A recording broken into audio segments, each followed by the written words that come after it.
Hello? There we go. Now can you hear me? You can hear me now, right?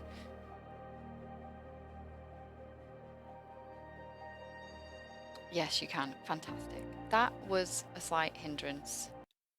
I had a slight issue because I have slightly changed my mic setup to run through a voice changer for no reason whatsoever. Definitely not Strad.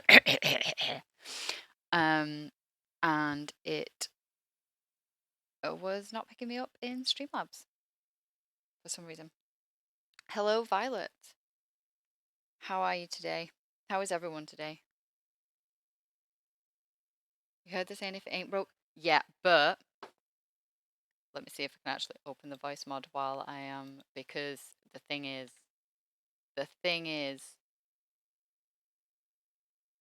what the hell is it actually called? I can't remember what the bloody thing is called. I'm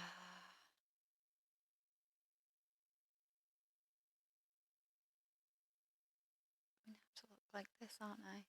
Because it's amazing. And here we go. Didn't even realize it was open, which is the strange thing. Because I thought I'd closed it down. But Streamlabs was still like, no, we're running through your voice mod. If it actually opens, then we're gonna, you know, you're gonna be stunned by the amazing. Why isn't this opening? By the amazingness of this voice modifier. How am I? I am okay. Yeah, I was feeling a little lightheaded, hence the sugary sweets. I've had the sugary sweets now. I am feeling okay. Trying to motivate myself to remake overlays for good. Can I help with that? I can help with that. I can help with that. Is it the normal one? Why won't my voice modifier open? What is going on here? I feel like it's just hitting my face.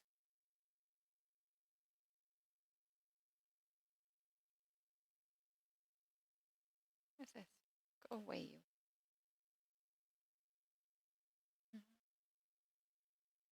Is it opening and just not telling me? I don't know if things are moving around on the screen. If they are, I very much apologise.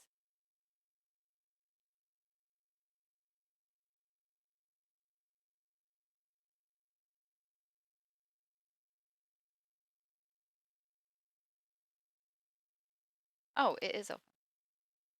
Is it open?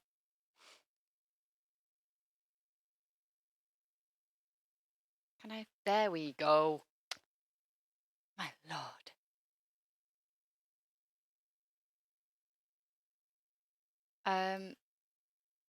Yes, it's the. Yeah, see, everything's gone all crazy now, hasn't it? On the thing, I can see it on my layout that it's gone a little bit on the crazy. Oh, this is what happens when you try and mess around with stuff, do you know what I mean? Like I had it all perfect and now it's all gone wrong. Where was it? Was it over here? Was it over here?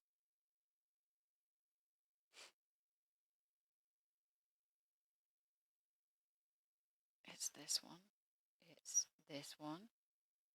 You shall not beat me. I refuse. No, wrong one. Okay, it's beating me a little bit, but whatever, that looks fine. Let me catch up. Do I have cola on hand? I have Dr. Pepper.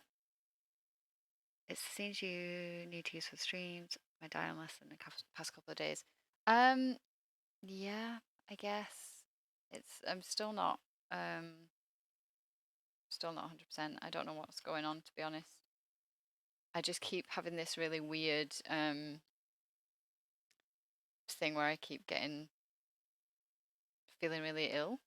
Like, normally it's a little bit later in the day, so I'm quite surprised it's happened this early. But normally it's like later in the evening, kind of, and I start feeling like really dizzy and stuff.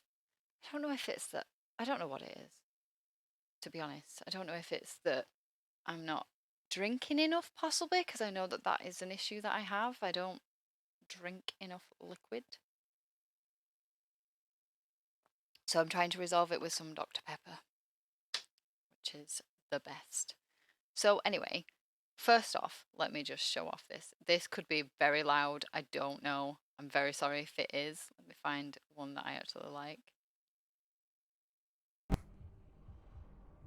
Can you hear this? Do I sound creepy? I can't hear myself right now because I don't have hear myself on. Is it creepy? Is it working? Now, I'm not saying that I would use this for Strahd. This is just one of the pre-selected things.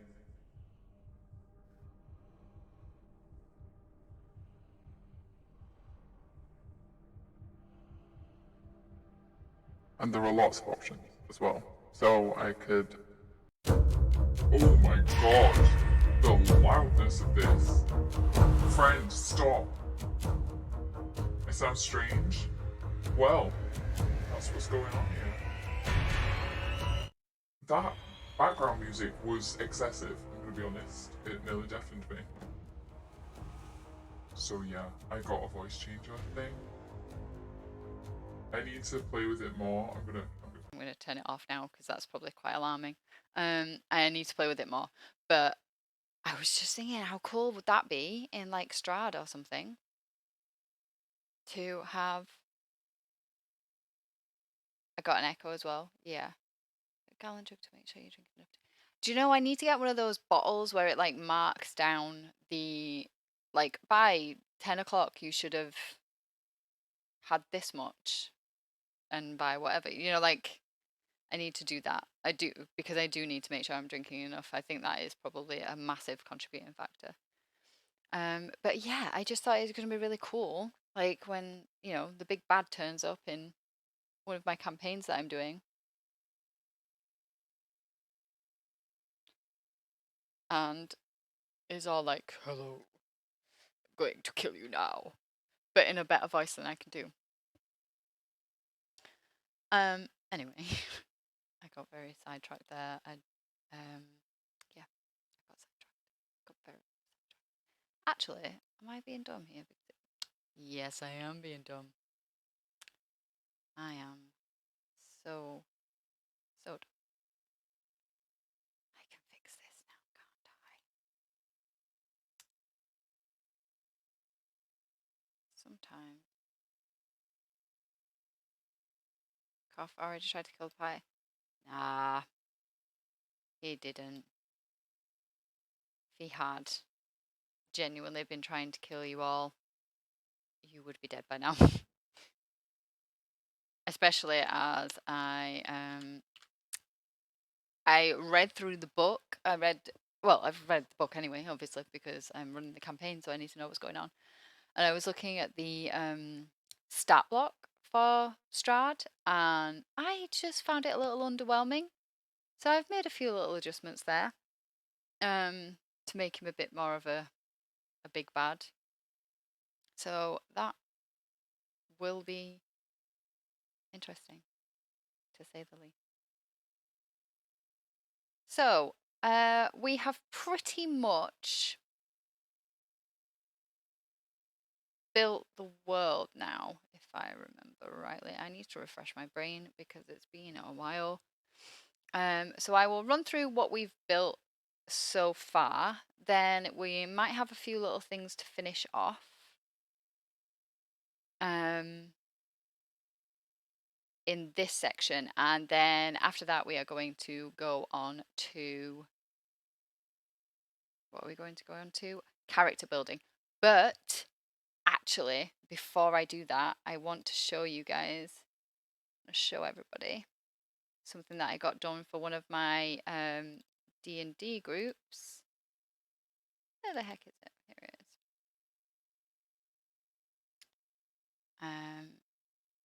So I got got some artwork done for them. I just want to show it off because it looks awesome.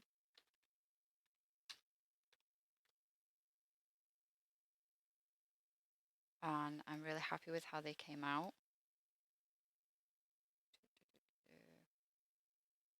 Where's the putty cat? There's the putty cat. So I just need to... How do I get you to be able... I do that. And then add in a window. Bear with me. Professional streamer.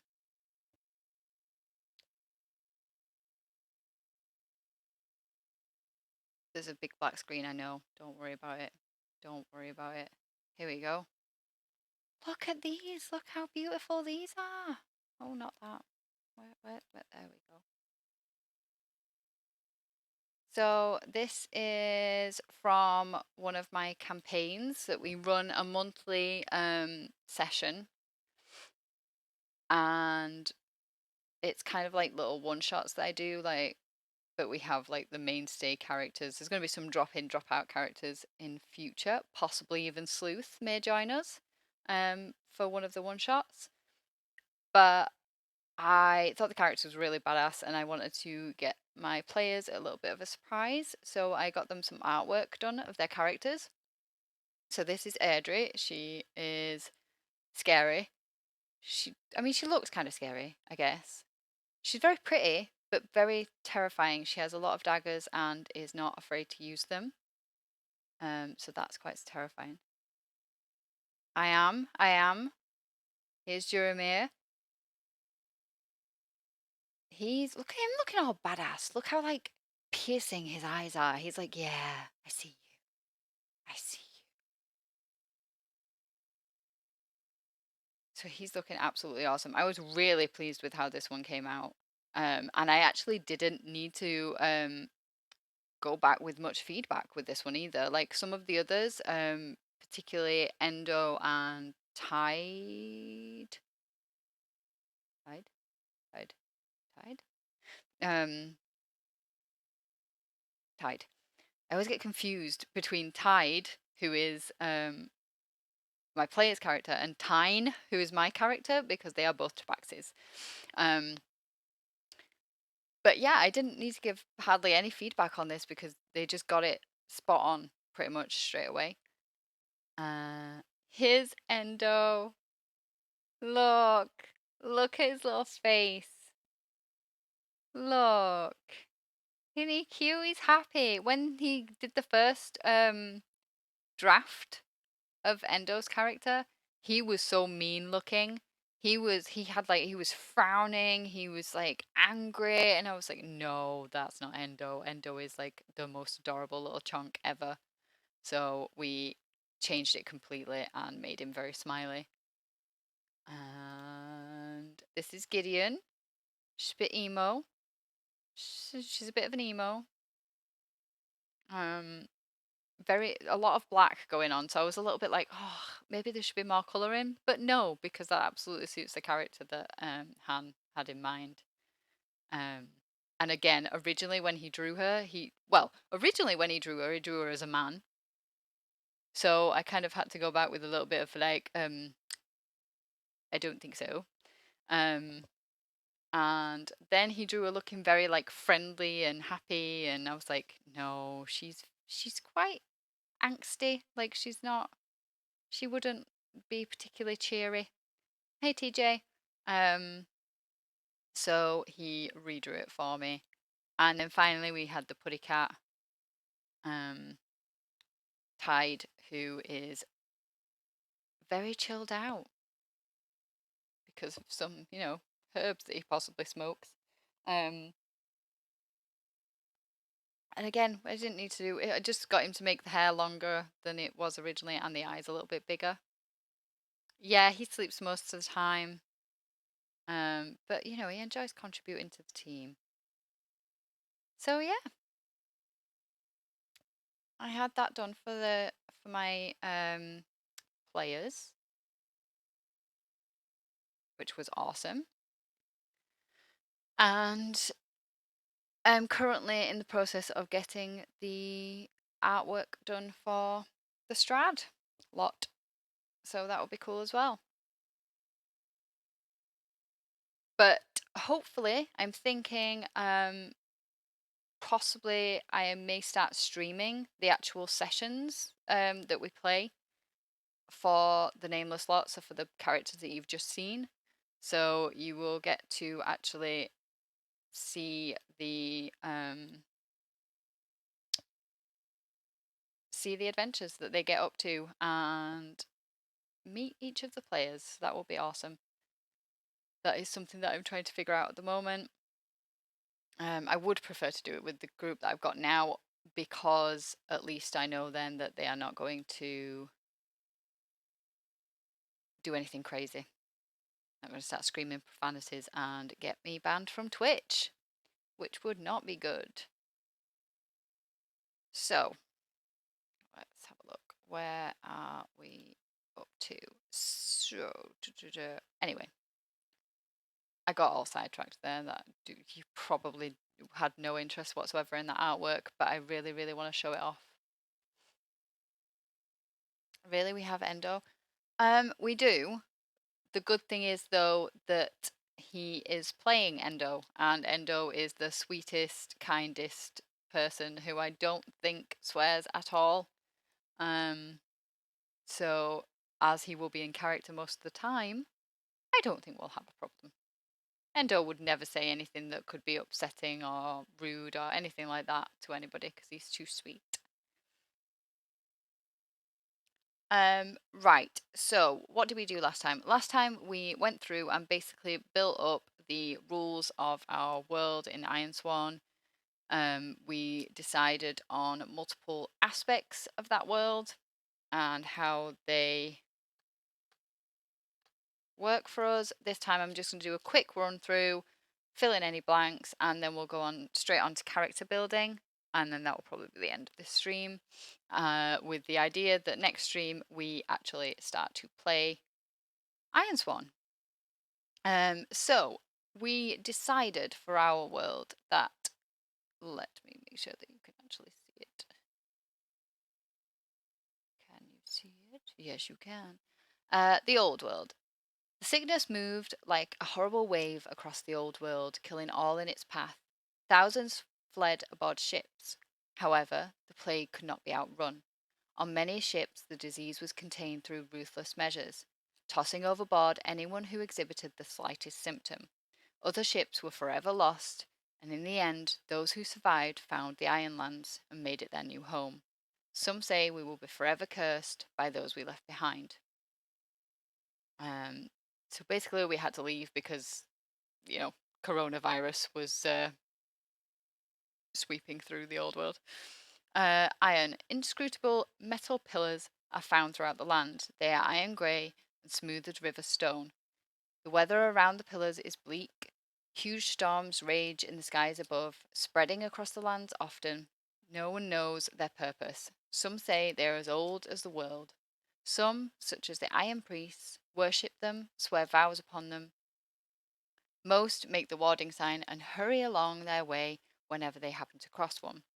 Pillars do not tarnish, and even the sharpest blade cannot mark them. Now, I've got in brackets here, and this is one of the parts that we'll have to expand on, an anti-pillar group. So because we've got further down, I'm sure, somewhere. Oh, no, we've got it here. Oh my God, I'm not with it today at all. That huge storms are raging and things, and they spread across the land. So we had the idea, I think, when we were first writing this, that potentially there is a group in our world that is trying to destroy the pillars. Because they are obviously bringing, not nice things to land. So that is a thing that we need to think about. And I'm going to write this in. What is this? Oh, that is my table rules. That is not what I need. I'm going to write this here so I don't have to keep reading through the whole thing. Anti-pillar group. Okie dokie. Legacies. Before the Ironlanders, before even the Firstborn, and other people lived here. Their ancient ruins are found throughout the Ironlands. communities. We live in communities called circles. These are settlements ranging in size from a steading with a few families to a village of several hundred. Some circles belong to nomadic folk. Some powerful circles might include a cluster of settlements. We trade and sometimes feud with other circles. Leaders, the Ironlands are ruled by a republic. So this was one that we completely made up ourselves. We didn't really take anything from the book with this. They're ruled by a republic made up of representatives from various circles. Members can include iron priests, elders, warriors, and they meet to create and enforce the laws of the Ironlands. Defences. Each circle's defences varies. Smaller settlements expect people to take up arms when threatened, whereas larger circles have wardens to act as town guards and uphold the law. The Senate have control over several war bands to deal with any large threats or unruly circles. Mysticism. Magic courses through this land as rivers flow through the hills. Power is there for those who choose to harness it, and even the common folk often know a helpful ritual or two. Those who are particularly skilled with magic are brought to the main circle. We need a name for our main circle, our capital. So we need to be thinking about that. To be trained / managed, and then join the Senate. I then have put Ravenwatch, and I don't know why. Was that a possible name for the... Would have helped if I could have saved the last VOD, because then I could have watched it back and been like, ah, that's what I meant. I don't know what this means. I didn't mean to do that. Can I not just bold it? I don't know how to bold it in here. Oh, there. Duh. Oh my god, and now it's not even highlighting it. Sounds awesome. Will I bring Nameless here? Probably, probably not at this stage, only because it is kind of built separately to 5e. So Ironsworn runs on a completely different, like, I'll show you actually I can show you, hang on. I will show you what the character sheet looks like. I don't know why it's tiny like that. That is going to annoy me, but whatever. Let's go there. It's made it teeny tiny and I don't know why. Oh, it's because every time I move it, it does that. Listen here, friend. Listen here.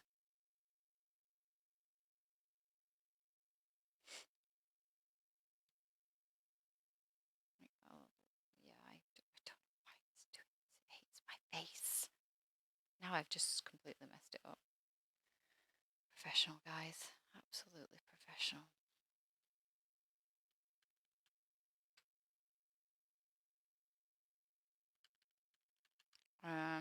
Yeah, so this is what the actual character sheet looks like. So this is not what we're going to be called. We are not called UPEP. That's not a thing. But you have completely different, like,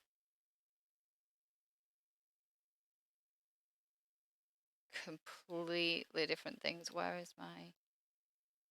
Here we go. So you don't have like not stamina. What am I saying?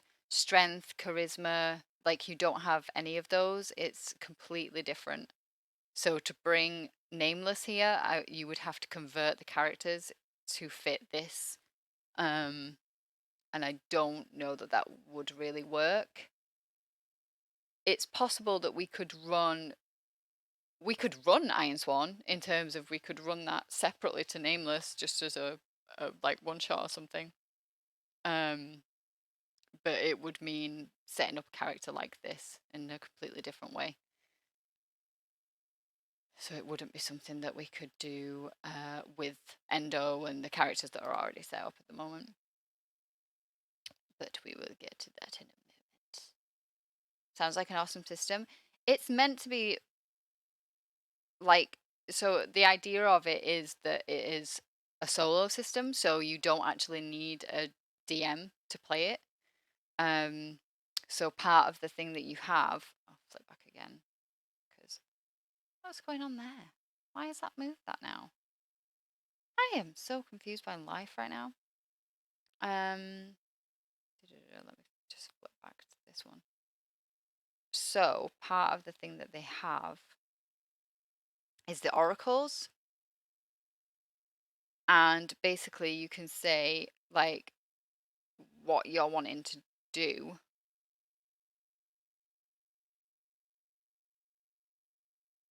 To like, let's see. So basically you roll dice to determine things like in here. So like for example, we'd be like, oh, okay, so we're walking in the wilds and we come across and I would roll a D100 and I would like, we come across, if I got like a 58, we come across a ruin and blah, blah, blah. And then you can roll something else like there inside there are however many. Yeah, exactly. Always a good idea. There are however many medium spiders. So you can, it's basically so that you don't have to have a DM stood there kind of going, right, oh, sat there, sorry, not stood there, I don't stand up when I'm DMing. Sat there kind of going, oh, right, okay, we're gonna do this now, and this is what you see. The kind of system does it for you. Does that make sense? I don't know if that does, it probably doesn't make sense. No DM though sounds odd. Yeah, I think it does. I think what I thought when I first saw this was I understand the concept of it. I think there's a lot of people that do want to play D&D that haven't maybe got a group, haven't got someone that wants to DM for them, because you could run it with like two friends could run it and both be players in theory and not have to have a DM. However, I think because it kind of relies on you making up the story as you go along to a certain degree. I think it's possibly easier for a DM to pick it up because you're kind of used to thinking that way. You're used to trying to like, so when the players, you think, oh, they're going to go off to this tavern, and the players go, ha ha ha, no, we are not. We're going to go and look in this random place, and just off the top of your head, you have to come up with like loads of different things that could possibly be in there. I think possibly it's like going to be easier for a DM to come up with like the story because they're used to having to work that way. If you've only exclusively played D&D, you might struggle a little bit to not have the guidance of a DM to be like, okay, this is what's happening, this is what you can see, this is everything that's going on in the world kind of thing. I mean, it in theory it should work. We'll find out. If it doesn't, it's no biggie. Like we can move on to something else. Like I say, I'll be doing at least one stream a month with like you and the rest of Nameless. Probably whacking another one shot there as well. Although it will be a slight issue because I know that you have, because if I was doing that I might do it midweek, so I might do that on a Wednesday. Just a random one shot. And I know that you have a campaign on Wednesdays, so it would mean I would have to find someone else to do that. Yes, we need a thing for the main circle, a name for the main circle. Like I say, I have put Ravenwatch here, and I don't remember why. I can't remember if it's because we said that the mages have control over the ravens. That is ringing some bells. Something about them having control over the ravens, and that's how they keep an eye on the different circles. No, I do want you to join in. That's the thing.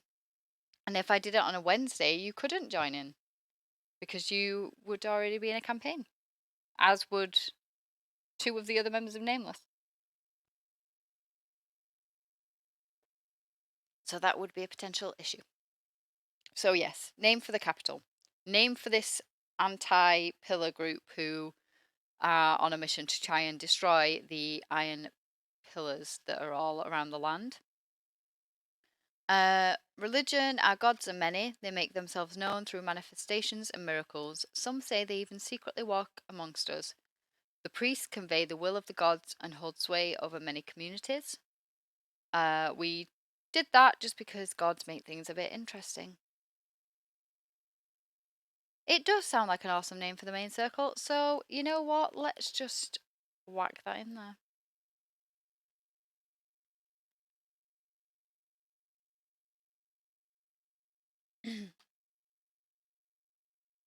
There we go.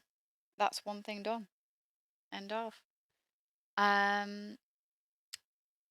Right, then the firstborn. The firstborn holds sway in the Ironlands. The elves of the deep forests and the giants of the hills tolerate us, trade with us, and even have I can't say that word. Representatives. There we go. In the Senate. For now, Ironlanders fear the day they decide we are no longer welcome here.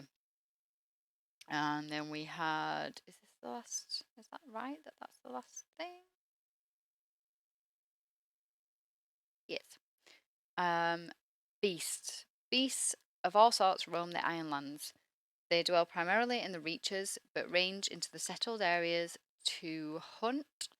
They often prey on cattle, but attacks on travellers, caravans, or even settlements are not uncommon. In response to the threat from the beasts, a monster hunting guild was created to assist the circles troubled by these creatures and to keep the settled lands safe.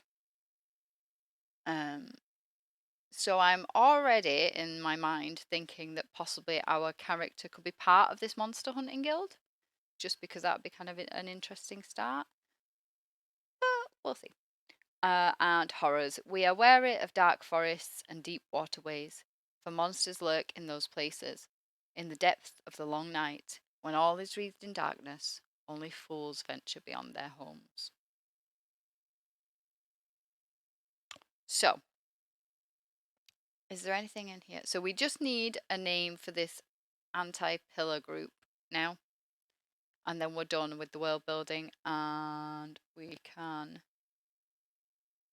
move on to our character. Maybe hint at the monster hunting girls and let the players decide. So there, if I was running it for other people, then yes, but we are running this ourselves for ourselves.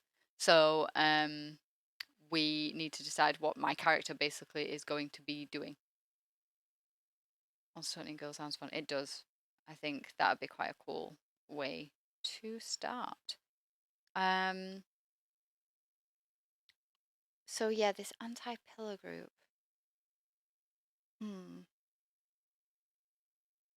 I will have a think on that and possibly come back to it at a later point because I can't think of a name for it right this second. So, the first thing we need to do is we are now looking at our character. This is not our character. This we wouldn't be wearing. I don't generally like helmets. I know they're useful. I'm not suggesting that they're not, but I very rarely have a character with a helmet on, to be fair. So, we are now building our character. You are Ironsworn. Others live out their lives hardly venturing beyond the walls of their village or steading, but you are different. Your sworn vows will lead to a life of danger, heroism, and sacrifice at the edge of the known world. Well, that sounds a bit epic, doesn't it? Before you jump into the mechanics of your character, consider their motivations, interests, skills, personalities, and weaknesses. It's fine to start with one or two ideas about your background and goals. You can flesh out your character as you play. Be awesome. Well, I mean, we're always awesome, right? Your character is highly competent. You are smart, brave, and driven. You can hold your own in a fight. When you swear an iron vow, you mean it. You are not without your limitations. You'll face hardship, you'll make bad decisions, you will fail. Overcoming these failures, pushing on, is what makes you heroic. Be who you want. The people of the islands are diverse, communities are formed through shared interests, mutual protection, or strong leadership. Respect is still paid to the traditions of the old world, but Ironlanders largely left behind their cultural divisions when they crossed the vast northern ocean. Even within a single community, you'll find a fusion of old world and Ironland influences. You can envision your character however you like, unbound by geography, lineage, sexual orientation, and gender. Your character can be inspired directly by real world or historical culture, or you might weave in a blend of cultural influences into your concept. The default setting is human-centric. These rules do not include specific options to play fantasy races. That's because the people in the old world were all human. And it is the firstborn that are things like elves and giants and things like that. However, you can adjust to your liking. We're going to kind of keep it very similar to the rules right now, only because this is my first playthrough and I just don't want the stress. Where to start? You can build your world, build your character, or do both in tandem. Okay, well, what we have built our world first. So,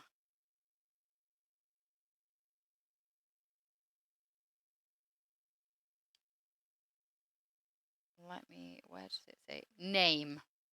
Let's have a name, shall we? You have a name. Perhaps others will honour it someday in stories or songs. Give your character a name. Apparently there are name tables now. I don't know if I can see them in this, actually. They may not be here for me. I don't think they are in this one. Oh my god, my laptop just turned off. Hello? Would you like to come back on? Because I can't now see chat.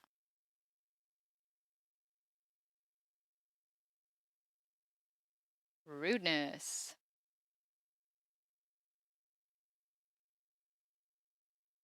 I don't know. John Smith. Let's let's keep spitballing. Let's keep coming up with some other ones. Other options. Not that that isn't fabulous. Oh, and I've just realised, actually, I was going to play some tunage.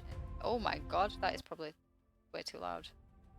Tell me how loud that music is. If it's really, really loud, just let me know and I'll turn it down.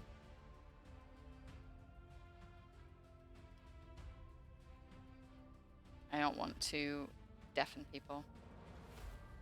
What music? Well, that ain't good.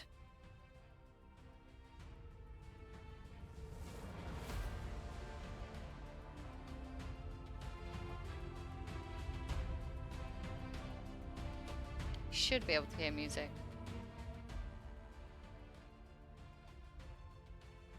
That music. Yeah.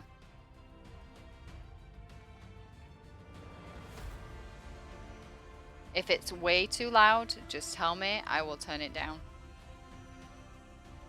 I don't want to deafen people.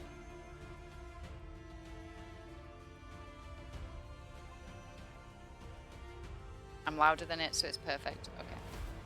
It's just like background noise. It's not like anything. It's not meant to be anything particularly dramatic. And I had already checked that it is royalty free and stuff. It is. So we're all good. Right. We are not going with John Smith. We are not going with Jane Doe. Let us see if we can. Where does it say? Right, it says 184. It's not 184. It lies completely. As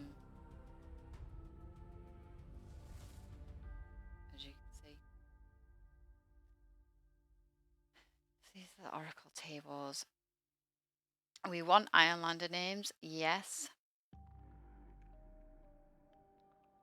What is this? A D? It's a D100. Okay. Well, I don't have a bloody dice thing set up in here. I'll just roll it in roll 20. See what we get. 54. Saskia! What? It's so weird. Okay. That is just so weird because I know someone called that. That is really weird that it came up with that name.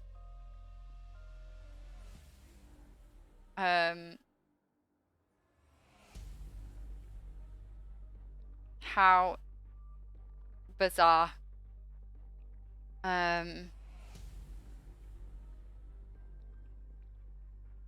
Yeah, but I just rolled 54, Violet. I literally just rolled that.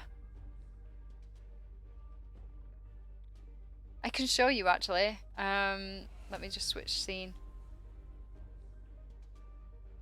See? In fact, we'll just use this scene actually, and then I'll just keep flicking back. I just rolled 54.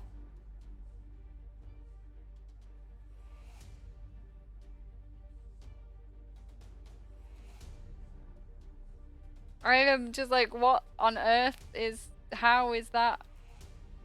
What are the chances? Chances are so slim. And then we will use this one for the surname. 66.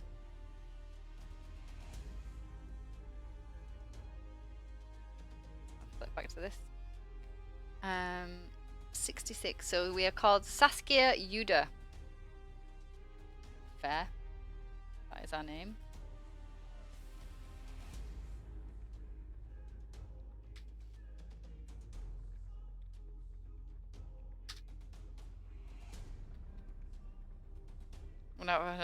No, I mean, listen here.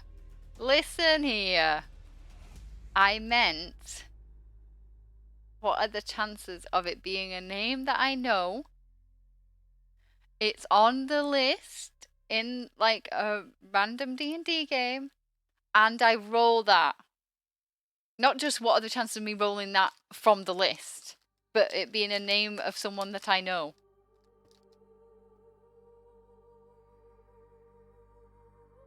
When it's not like, I'm eating a Haribo, I'm very sorry if you can hear me chewing. It's not like the most common name. It's not like Jane, or not that Jane is actually that common anymore, I don't think. But you know what I mean. Anyway.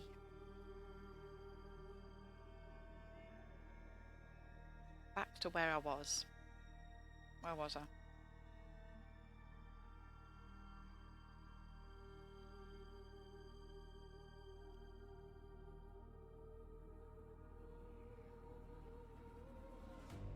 Right. So, tick. We have done the name. So we have a name. We are called Saskia Yuda. And now we are looking at our stats, which is here. Yes. So there are 5 stats. Each is given a value from 1 to 3. When you make a move and roll dice, you usually add one of your stats to the dice. So this is basically your modifier, right? The move will tell you which stat to add or give you a choice. So, edge, that is quickness, agility, and prowess in ranged combat. Heart, that is courage, willpower, empathy, sociability, and loyalty. Iron, physical strength, endurance, aggressiveness, and prowess in close combat. Shadow, sneakiness, deceptiveness, and cunning.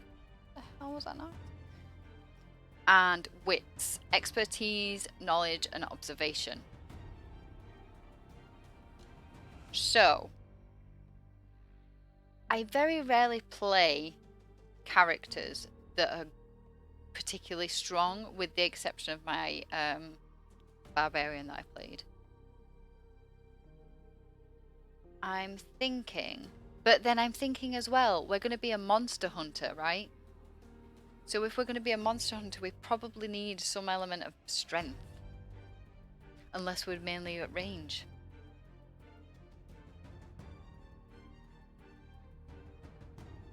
So basically we have the option, we can put 3 in one of them, 2 in 2 of them, and 1 in 2 of them as well. Do I want a sneaky character? I'm just wondering. I'm kind of leaning a little bit more towards not necessarily sneaky. Got to account for a monster in my face. In your face. Yeah, that is true. Yeah, that is a fair point as well, because normally, I guess, when I'm building a character, I'm thinking, okay, the rest of the party can make up for that, like, physical weakness that I might have. But I'm alone. So I do need to bear that in mind. But what I was thinking was, if I'm like a monster hunter, I'd possibly kind of go like wits and edge, because I'm thinking I can hunt them from like distance possibly, and I have the expertise and the knowledge and the observation and stuff to know how to track them and know what they are, what their weaknesses are. That's what I'm feeling at the minute.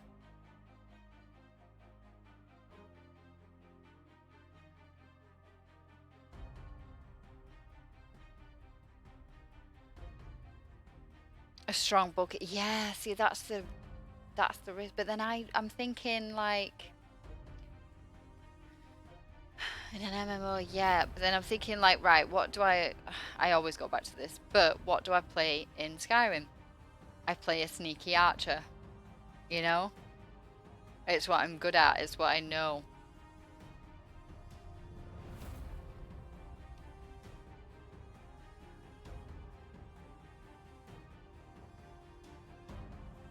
So that's the concern that I'm having.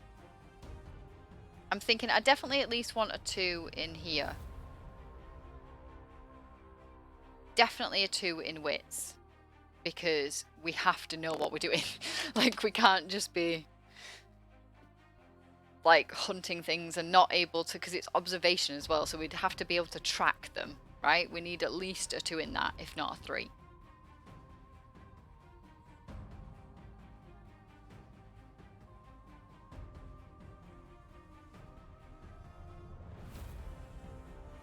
No, okay, if you're okay, yeah, not looking around to see if you're trapped. That is true.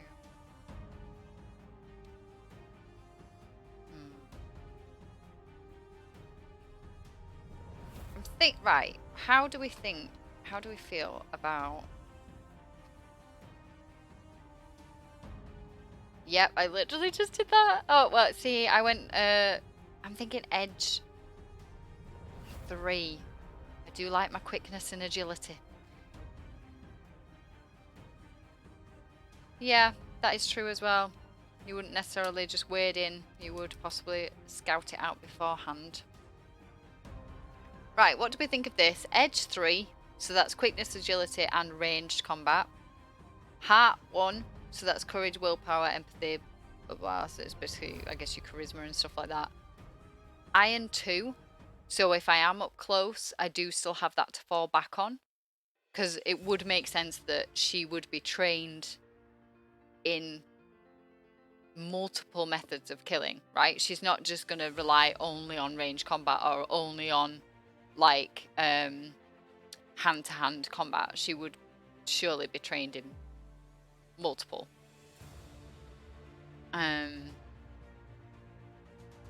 Shadow 1, so she's not particularly like deceptive or cunning or anything like that, or sneaky, but I guess she has some sneak abilities. And then wits 2, her expertise and knowledge and observation. So perception, she's going to be all over that.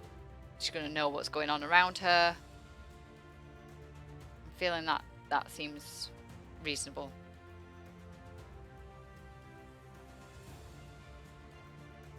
You hope so. She isn't a very good hunter. Well, imagine. She's just like, I have no idea what's happening. Got no idea.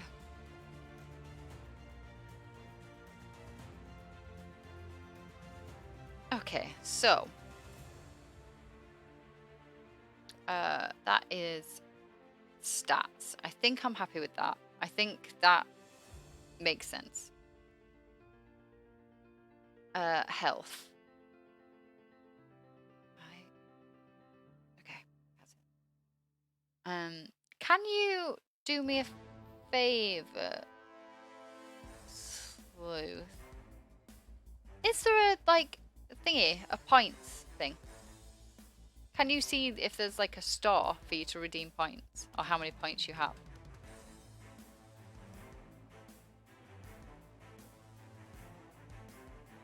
Or anybody actually, anybody that's watching should be able to do it.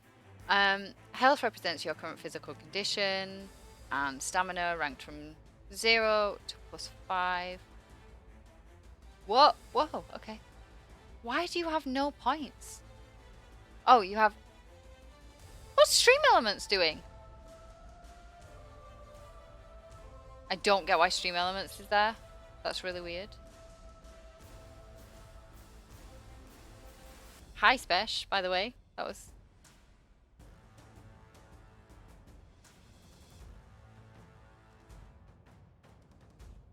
I don't know what Stream Elements is doing.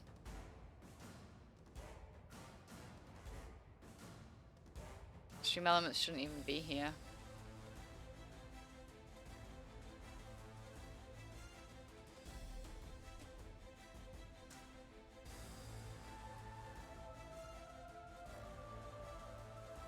Oh my lord, everybody's doing it.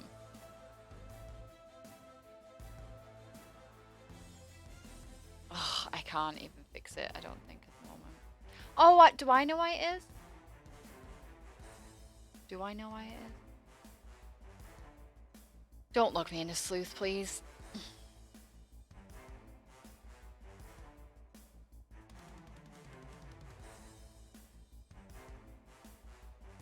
It's gonna look me in a sleuth, isn't it? Isn't it? It's gonna do it, isn't it?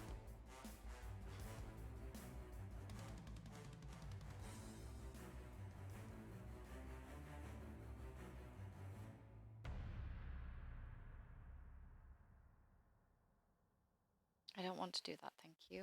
That's enough of that.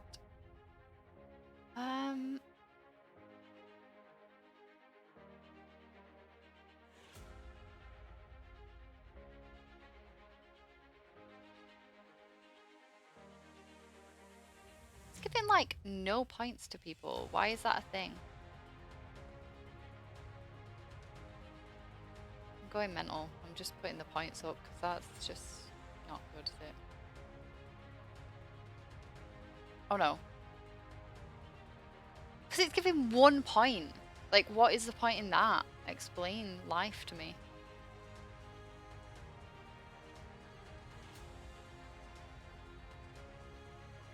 If people are talking, I can't. They're all powerful.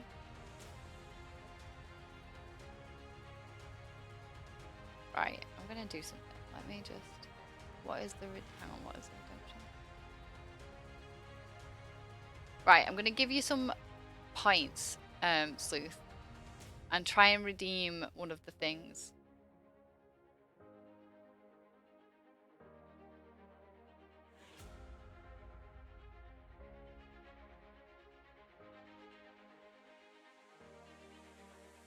So I've given you points. I need to get rid of... I need to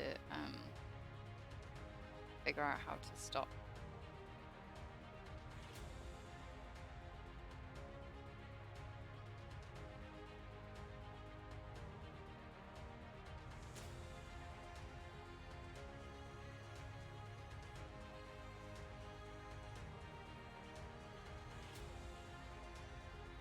I think if you... Yeah, it's disabled, so that shouldn't even be working. What is Stream Elements doing? Why is this a thing?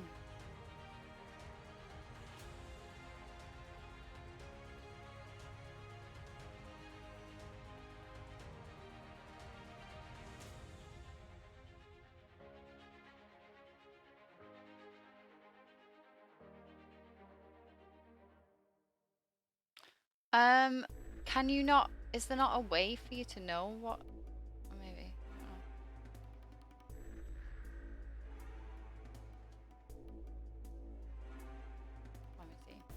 Can't remember what it's called.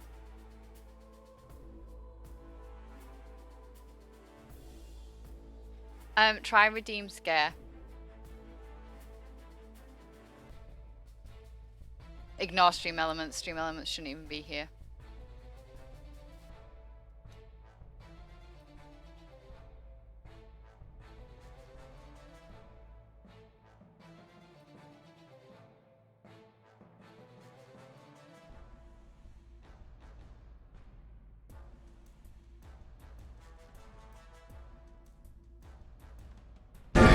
Oh, Jesus! Yeah, that works then.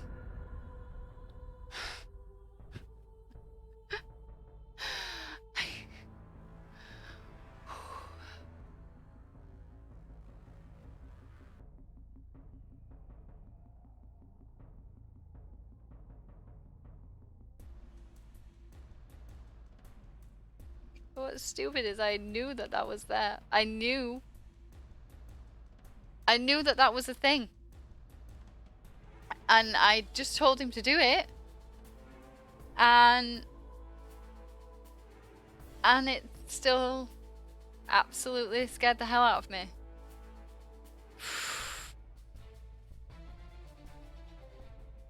I'm okay. I'm alright. I'm okay. Right, people are actually getting points now, I think. I think I've fixed it a little bit. I need to ask... Sleuth, what is it set to give you, your viewers in terms of points? I know obviously they probably get more because of the subs and things like that, but what's the interval? Like how many points do you give to people per 5 minutes or whatever? Do you know? I'm glad I'm seated.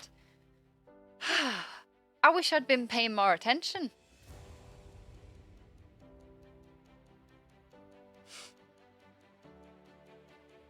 To the chat, and then probably I wouldn't have got scared. Because that, like, my heart is still going a bit.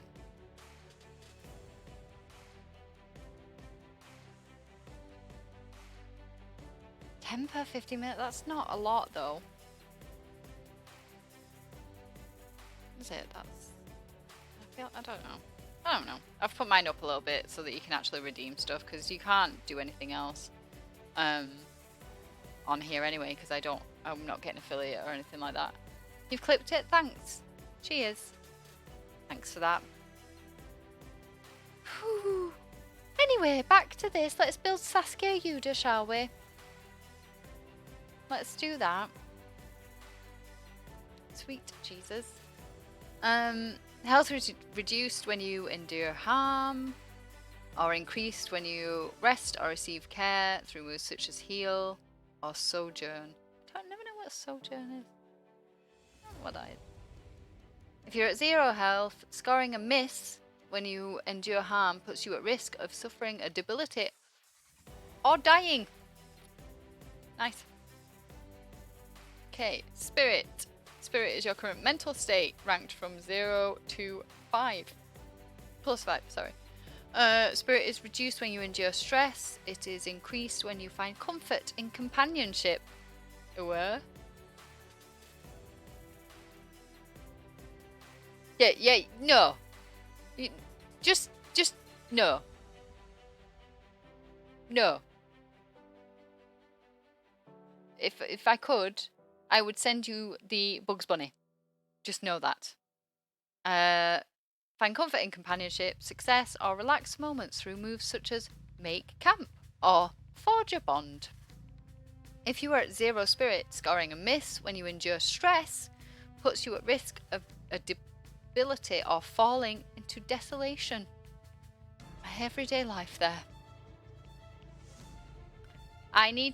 That has made me realise, so currently the redeem options, so I don't know how you would bring up a list of what they are. I thought you could do like a thing that brought up. So there is the redeem scare, there is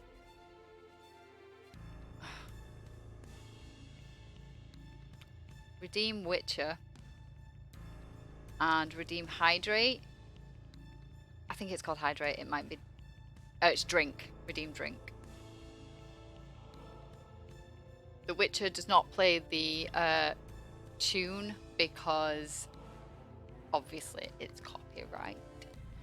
So it's only just so that it gets in my head and then I have to kill people.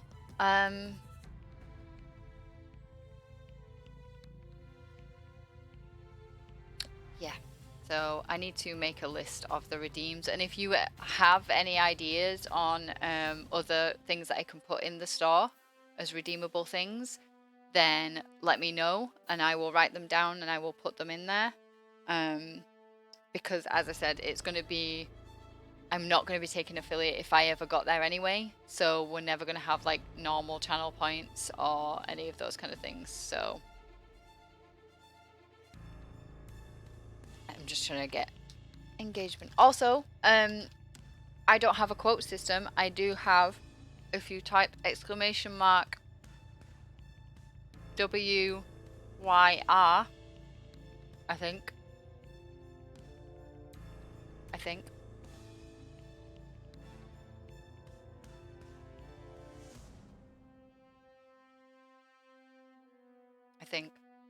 That might not be the right command. I might have just made that up.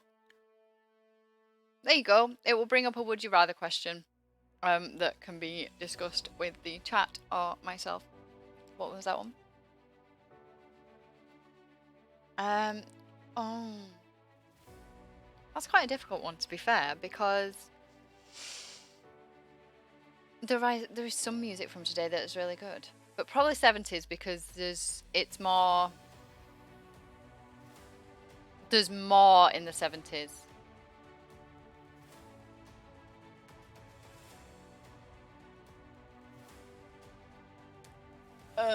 I don't know that you can. I don't know you can do that, Sleuth. I don't know. I think it's like you have to disregard everything that hasn't been released in the past, like, I don't know, 10 years or something. I think it's like per decade. Anyway. Today. See, I don't know. It's a youth thing, maybe. Yeah, I think I'd go with 70s. I'm pretty solid with that.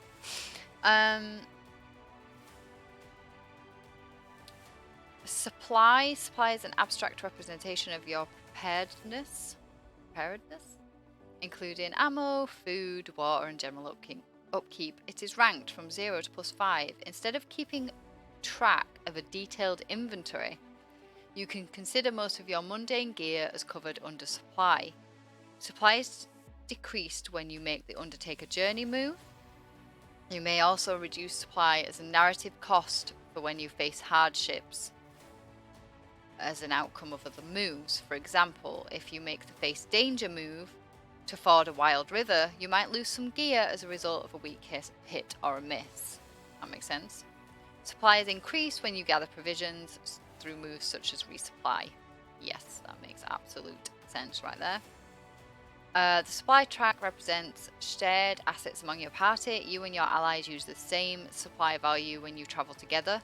If any of you make a move to increase supply or suffer as the result of a move that reduces your supply, each of you adjusts your supply track. Oh, right, okay, so that's if I wasn't a Billy No Mates, then that's what we'd do. When your supply falls to 0, all characters make the out of supply move. If you're a 0 supply and suffer additional minus supply, you must each reduce your health, spirit, or momentum tracks by that amount. Well, that's a bit upsetting. I guess we'd be starving to death, effectively. Or we'd be, like, struggling. Okay. To start, say up +5. Like the supply system. Yeah, it's kind of good. It's like I had a conversation with somebody the other day about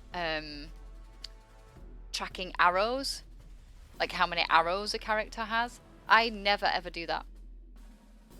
And I don't know if I should.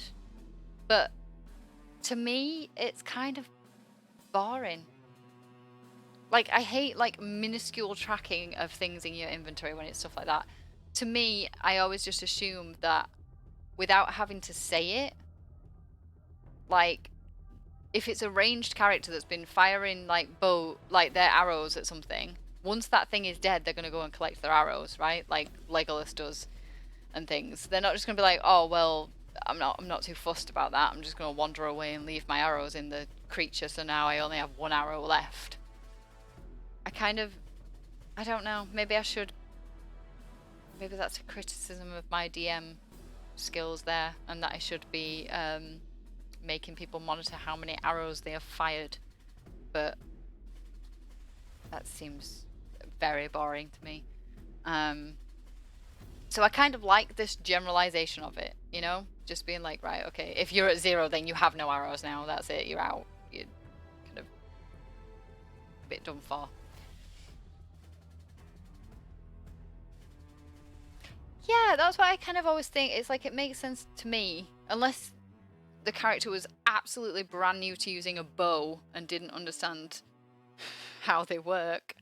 It kind of makes sense to me that you would go and collect the arrows, thinking, well, yeah, I'm going to need these again. So unless it's been like specifically stated that you fire an arrow and it goes down a canyon and you're not going to be able to get that back, kind of thing, then maybe I'd be like, right, yeah, reduce your arrows.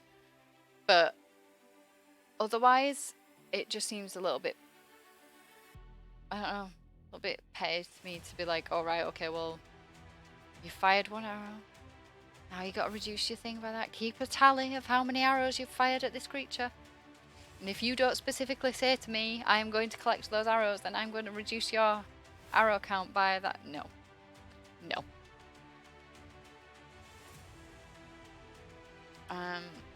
Right.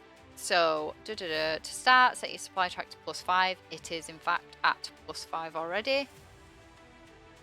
And we have no allies, so it's safe to assume that we don't need to worry about other people reducing it. Momentum. Momentum represents how you are faring in your quests. It's gained or lost through moves. If you have positive momentum, you are building on your successes and ready to make decisive moves. If you have negative momentum, you have suffered setbacks and your quest is in jeopardy. To learn more about momentum and how it helps or hinders, see page 11. We will read that when we start playing. So you resupply by an action. Yeah, so you have to literally say, I am about to resupply now. If your supply was getting down to like 1 or 2, I guess you could be like, yeah, I need to resupply now to make sure that. And then it'd be a case of if you rolled and it was, because basically it's like strong hit, weak hit, or fail are your options when you roll these dice. So if it was a strong hit, then I guess you'd get more supplies, so you'd be like back up to +5. If it was a weak hit, you'd be like, right, well, you only got 1 or got 2, so you go up to 3 or 4. And if it was a miss, then you don't resupply. Use the momentum track on the left side of your character sheet. What? Oh no, it's at the top here. I was like, I don't have one. I think it moves though, to be fair. Does it move? No, it doesn't move. Okay, so it is. It just stays at the top there. Set it to +2. It is set to +2. Your max momentum is at +10 and reduced for every marked debility. Your momentum resets at +2. If you have 1 debility mark, you reset. Yeah, okay, I get that.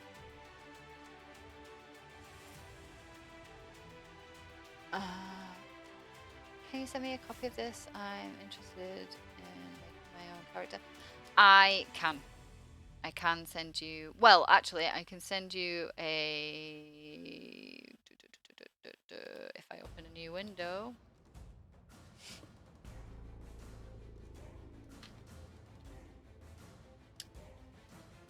Ironsworn. I can send you a link to where you can download everything, and then what I can also do is I can send you the Roll20 link so you can join the campaign to build your character in there. Can I please? There we go. There you go. And oh, what the hell is that? Oh, I see. It's asking me to input a modifier. Interesting.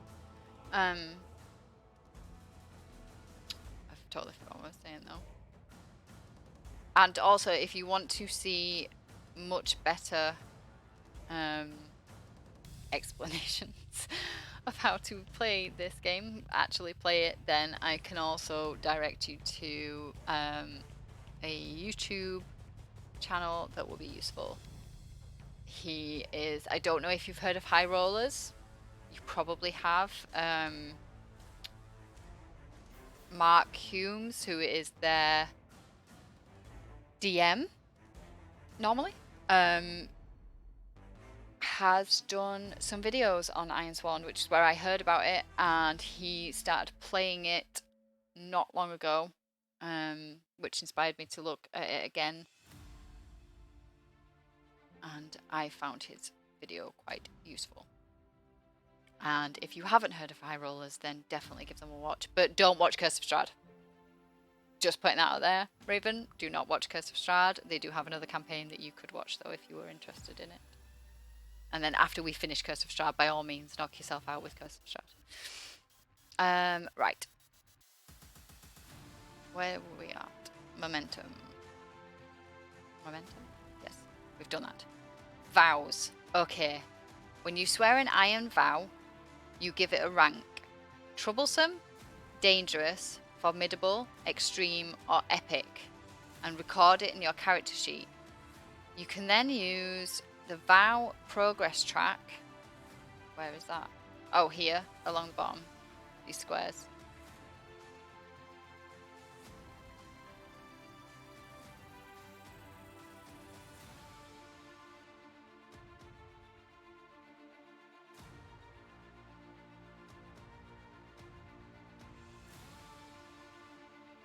So delayed. Like, that is so... It's super delayed?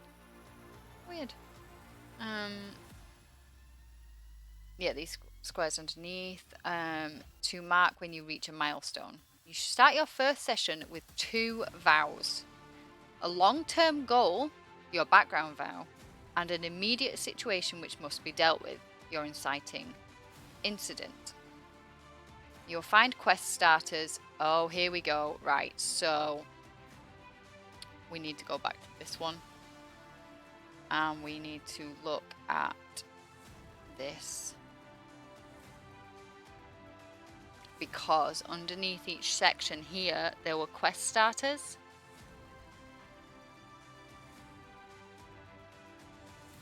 So, the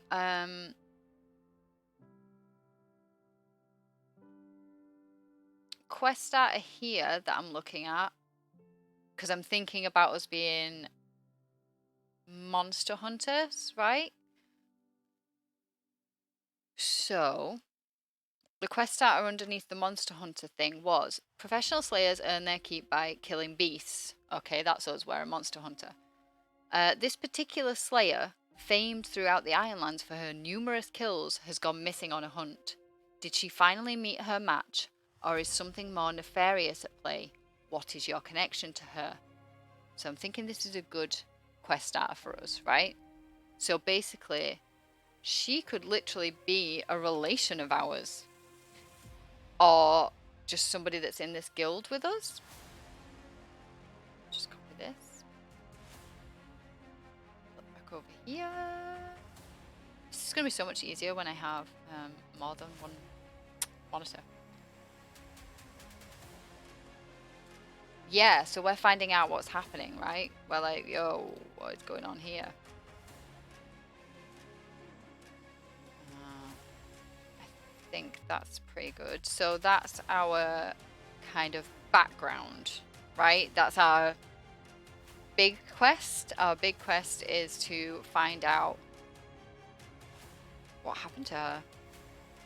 So I think I can get rid of that part. We don't need that information.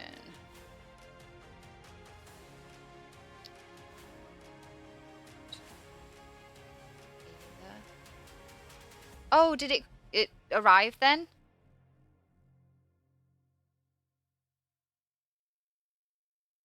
That's good.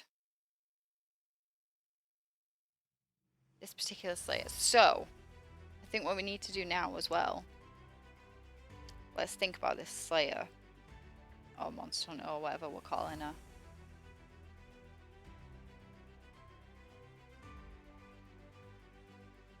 She needs a name for a start.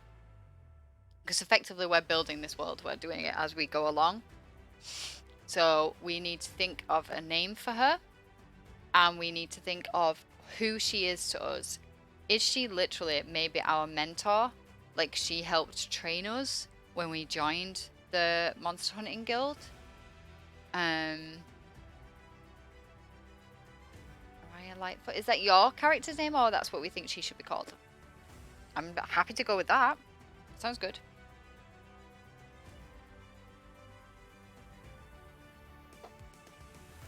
Just having another what she should be called. Yep. Happy for that. Let's go.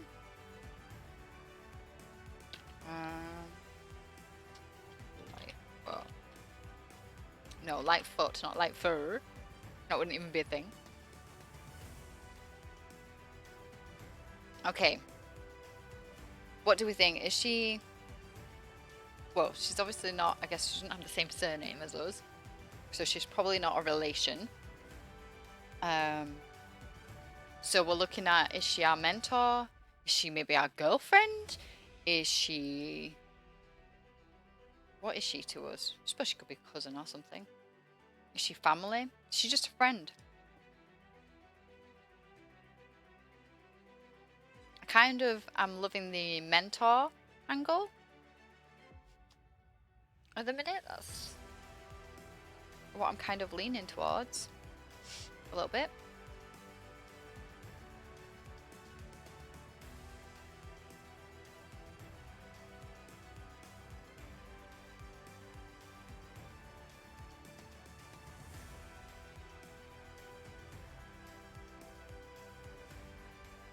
Your sister from another mystic. Yeah, I kind of like that. Maybe like, because she's famed, right? So she's probably been in this group longer than we have. And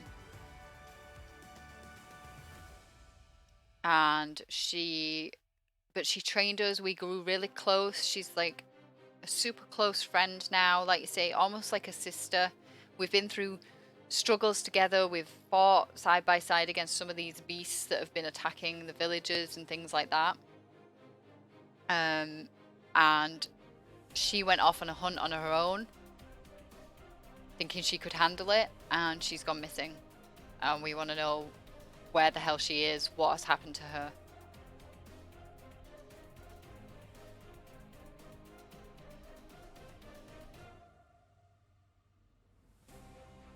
I think that sounds pretty cool, right? So we don't need to know that because we know what her connection is now. Let's just shoot to 195, even though it won't actually be 195. Oh, here we go. I'm literally on it. Oh my god, what? I thought I just saw something about... I just saw something about Val, and then I lost it.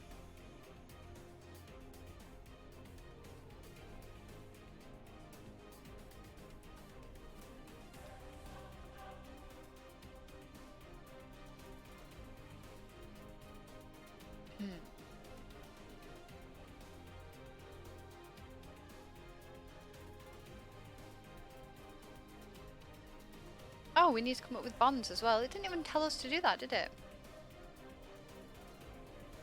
We need to have a look at that later on. Good motive? Yeah, right? That's why she's possibly... Even if the actual guild... I mean, I suppose the guild would actually want her to go after them. After this... how am I saying that? Arya? Arya? Arya? Arya? They'd want her to go after her because she's a famed hunter, right? She's valuable to the guild. But even if she wasn't, even if they were like, oh no, don't worry about it, get on with your job kind of thing, I feel like our character would go after her anyway. She would just be like, well, no, I need to know what happened to her. So yeah, I like that. I think that's good. When you create a character, you give yourself a background VAP to represent the primary motivation or the ultimate goal. Where our ultimate goal... You see, that doesn't really help me because I haven't seen it. Our ultimate goal is to find our sister from another mister. It's part of the backstory on one which is a reaction to some recent major event. Well, to her, to our character, that is a major event. She has lost somebody that she cares about. She may be dead. That is pretty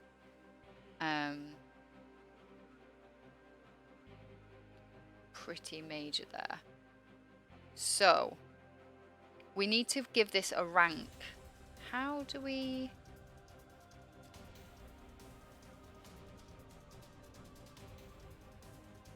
We're just deciding.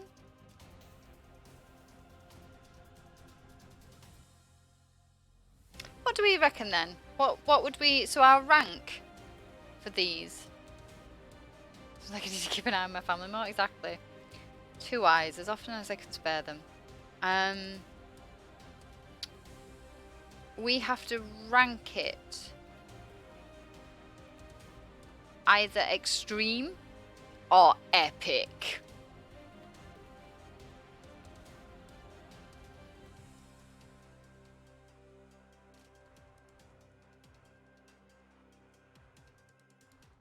Do we think this is an extreme, like, task or an epic task? I mean, we don't actually know what's even happened to her. If she's, like, being held captive by loads of people, then it would be more thingy. More difficult, wouldn't it?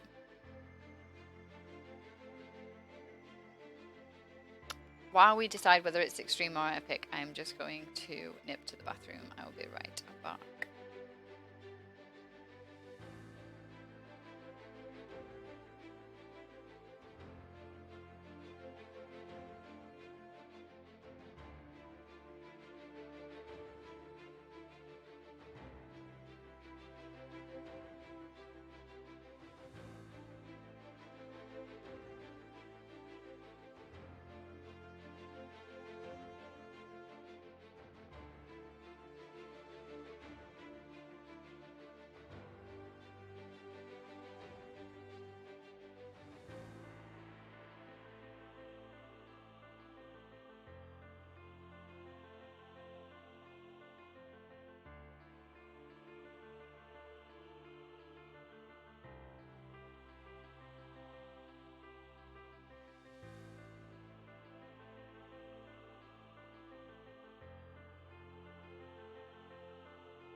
I am back.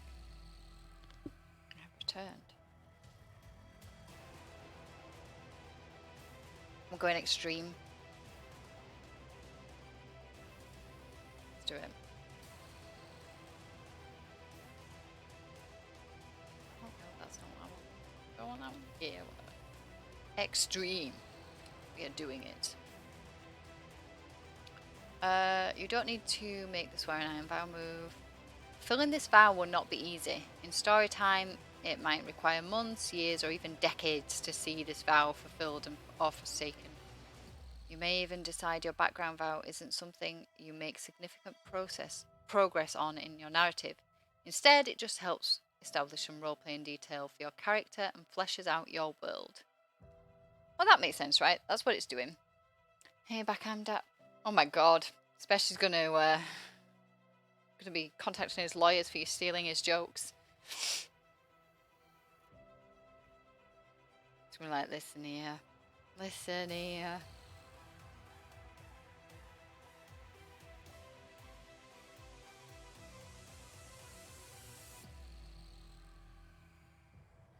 Right, so Titan is it survives at the beginning of the story, propelling the protagonist into action. Everything up to that point is backstory, the normal world to which your character has become accustomed. Oh, so is this our insight? Yeah, no, that's right though, right?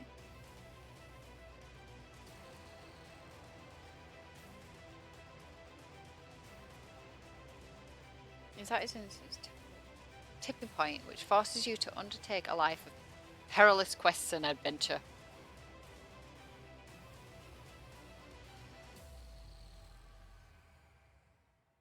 He already loves you using these jokes. I mean, sometimes he is disappointed when people have the opportunity to use that joke and then don't. It's like, what's going on here? Start your envisionment threat. You can use a quest starter or ask the Oracle. Shall we ask the Oracle?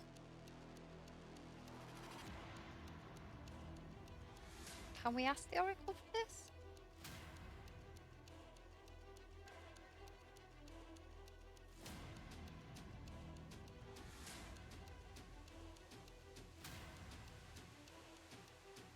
Don't know if they have the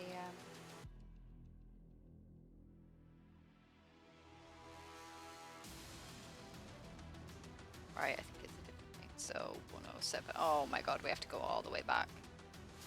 It's so annoying because you can't just use the thing along the top to jump to the right point because the page numbers are out of thing. Oh, so I need to as well, actually. Will I listen to the answers? You never know, do you? You never know. I need to put this map into Roll20.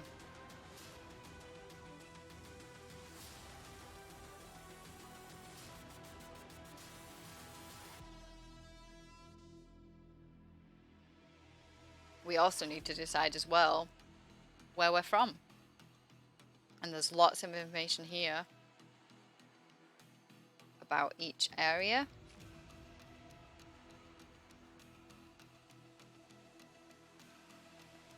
But for now, let's ask the Oracle about this insight. What was it? I've already forgotten the page number.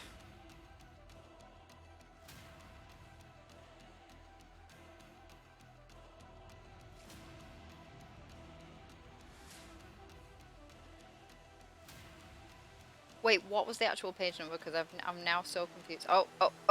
I saw the Oracle. I saw the Oracle.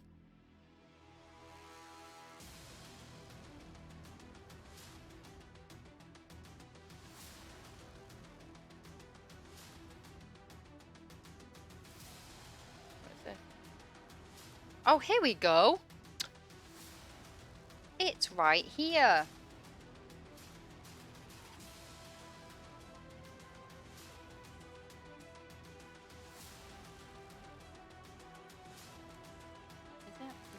Is it goal? Is it goal? Is that what we're...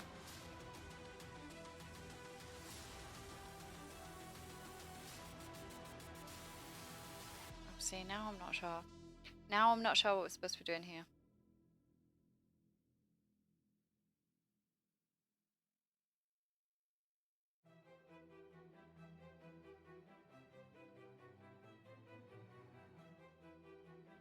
So the Oracle can literally give us everything.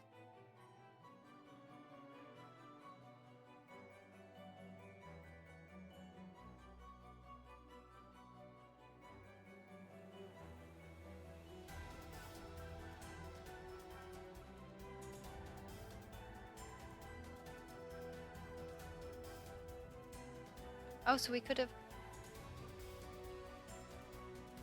So I guess we roll character goal? We could have run our character descriptions, look. We could have been like, what are we like? But it might have come back and been like, you're absolutely horrible, so I don't like you. Then I wouldn't want to play her, would I? I'd have been like, right, well, we're not playing this person because she's obviously evil.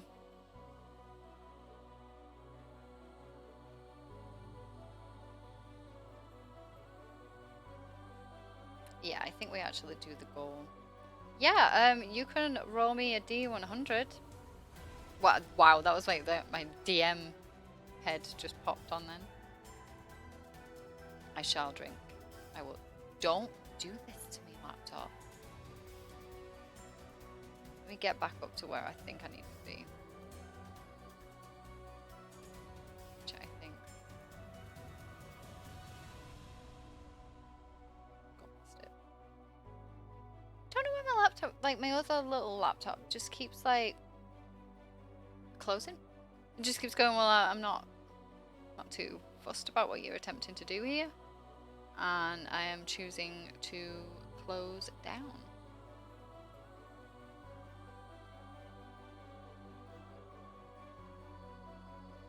$38. I had to tab out briefly then because it's not working properly. So 38 is restore a relationship. How? I mean, we're trying to restore the relationship that we've got with our sister because she's sodded off. So that's a bit of an issue there, isn't it? That she's wandered off and we're like, yo, what are you doing?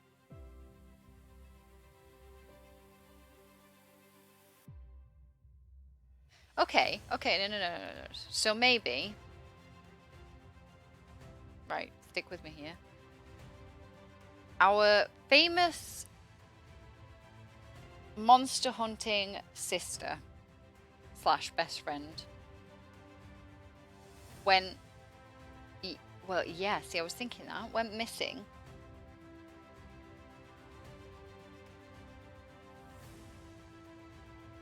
Or... See, because I'm thinking these are meant to be 2 separate goals, right? There's like one more immediate goal and then one like long-term goal. So I'm thinking she went missing. Perhaps on the last thing that we went on with her, last hunt that we went on with her, we messed up somehow. We weren't careful enough. We didn't like look around, make sure that everything was going to be okay. And it resulted in her or somebody else in the party getting injured. So the kind of boss of our guild is angry at us, right? They're angry because we messed up. We didn't follow our training. We did the wrong thing. So we want to restore that relationship and have that respect restored with the kind of higher up of our guild. And the way we're going to do that is not only are we motivated to find our sister because we love her, right? But we're also motivated to restore our reputation within the guild, with the leader of the guild. Does that make sense? Did I have that drink? Actually, I'm going to do it now.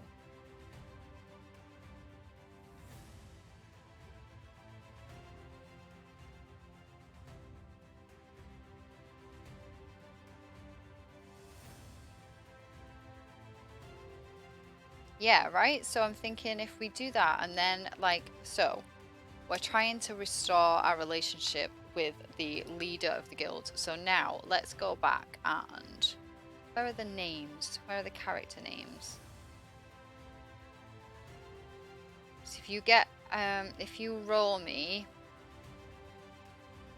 2 D100s and then tell me what you roll, and we'll have the name of the leader of the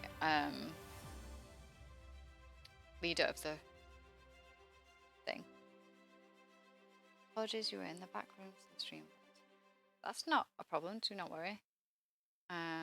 Redeem ourselves in the eyes of our guild leader. So that is 4. That is Sola. And 48 Nikon.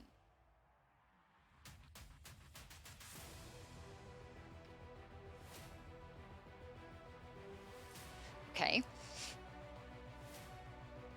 So these kind of work well together, right? Because they're kind of tied together. So hopefully we're kind of thinking, well, if we manage to find our sister and like bring her back and rescue her, then we're gonna redeem ourselves anyway. But even possibly by offering to go and look for her, we're gonna redeem ourselves a little bit, maybe, and that he might be like, oh, okay, at least they're trying to make an effort. So let's get back to where I was.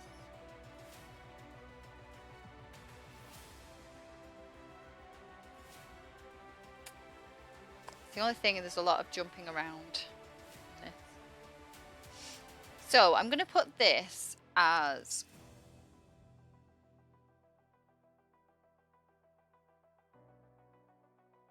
yeah, true. If we come across something that's, you know, a settlement that's being troubled or whatever, and we wipe out loads of monsters in that area on our journey to try and find our sister, word's going to get back to our leader, right? Then they're going to be like, oh, okay, they dealt with that situation, so that's a good thing.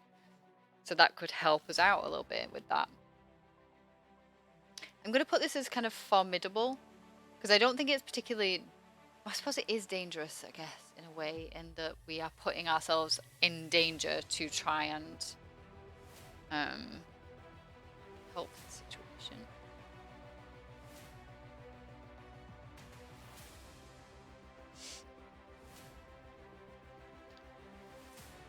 I'm going to put it, what are we thinking? Are we thinking like, well, I was thinking formidable because it's more like the challenge of it, I guess. If we've fallen so low in their eyes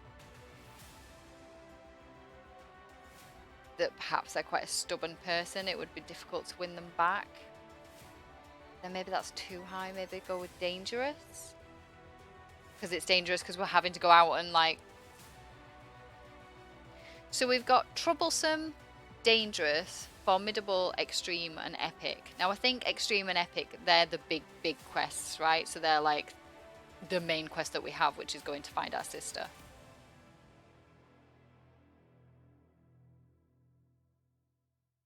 I don't think it's troublesome because I think that's like belittling it a little bit.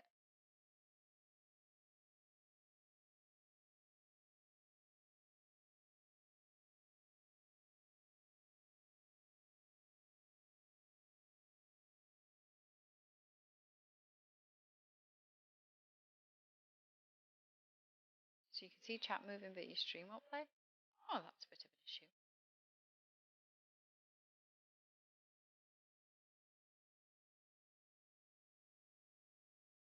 I'm assuming everybody else's stream is okay, right? It looks okay from my end, from the other thing that I'm watching on. Yeah, let's go dangerous.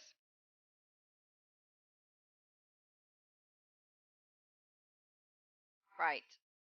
So we may add more vows. We can add up to 5. But I think that will be a case of as we're moving through it, as we're finding new things, we could add a vow. If we found a settlement that was like being hounded by something, our vow would be to make sure that that settlement is safe, and we could add stuff in there. So we are now looking at bonds.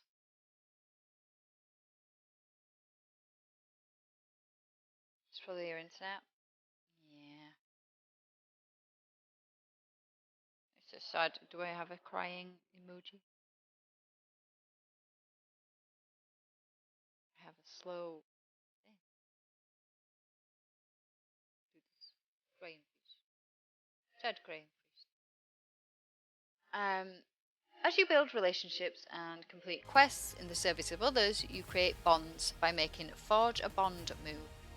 Bonds provide narrative texture to your world by fleshing out other characters and communities. They give you places to return to and people to reconnect with when your life as an Ironsworn has taken its toll. Bonds also provide mechanical benefits when you act within a community or interact with someone whom you've shared a bond. For example, the Sojourn move gives you a bonus to your action roll if you have a bond with that community. Bond's progress track on your character sheet represents the connections you have made. When you successfully forge a bond, you mark 1 tick When your time as an Ironsworn is done, you write your epilogue. When you make that move, you tally the number of filled boxes on your bond's progress chart as you progress, as your progress score. Okay, you should start your first session with up to 3 background bonds. Make a note of people or communities you share bonds with and mark up to 3 ticks. Okay. You can hear it. Yay! Right, so 193, 193, 193. Don't forget the page number.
What we'll do is we'll put the basic information of the bond in, and then we will, next session, we're going to flesh this out. We're going to put in the map.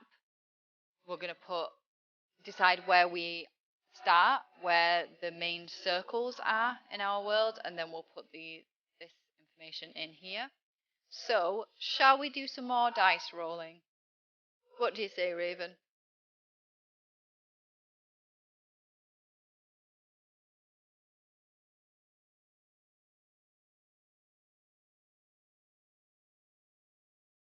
We're going to roll. It is D100 again.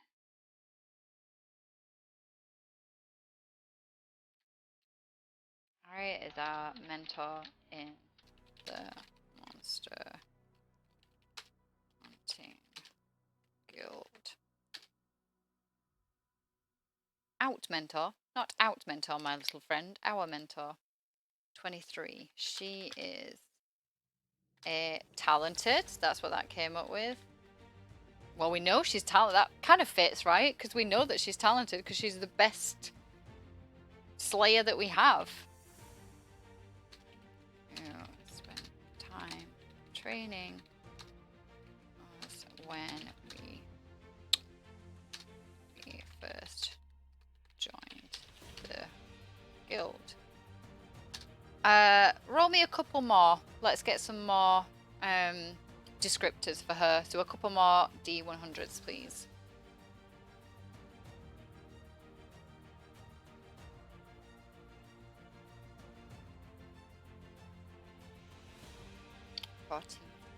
Connected. I mean, I guess she is connected, right? She's connected to the guild.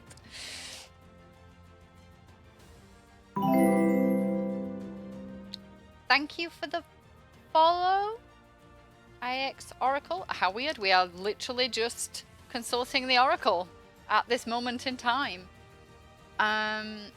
What was that one? 84. Determined. Well, connected within the... worked her way up through the ranks, right?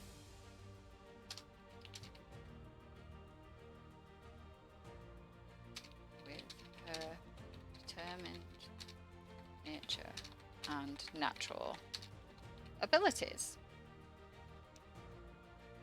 That is not how you spell determined, my friend.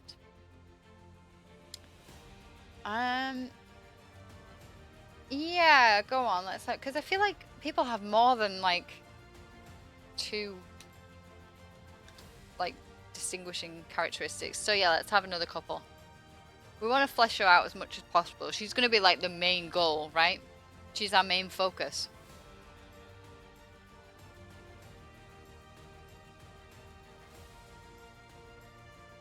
"44. Wild. And 7. Smug. With her natural abilities, which sometimes make her come across to others as smug. Alright, how are we fitting Wild in?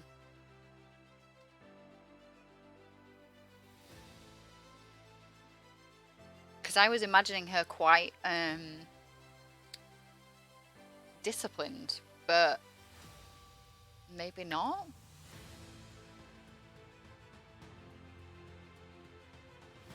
E2. 5.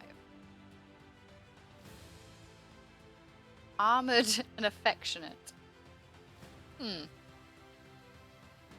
Right, so I think that's enough dice now.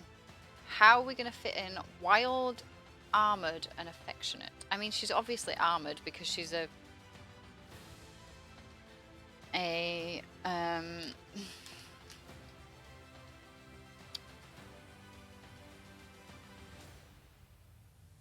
she is a hunter, right? She would be wearing armor.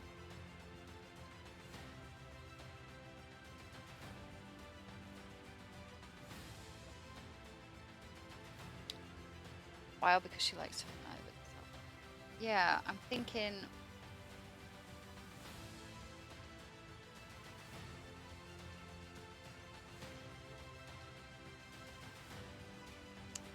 I'm just trying to think how to kind of word it.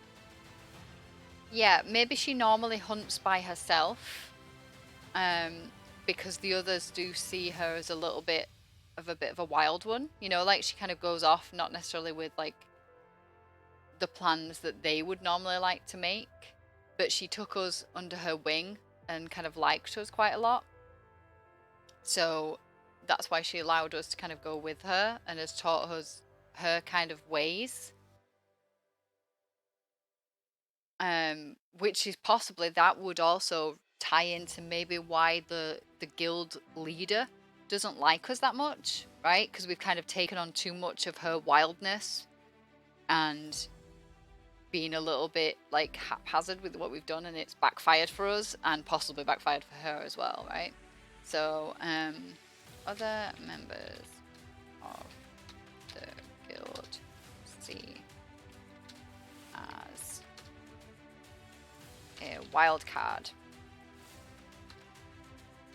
not always following plans correctly and preferring to work alone. I love it when a plan comes together. Me too. Me too. However, she is also very affectionate and fiercely. It's how you spell fiercely. Stop it now. Loyal to her friends. And that's why we're fiercely loyal back, right? That's why we want to go and find her.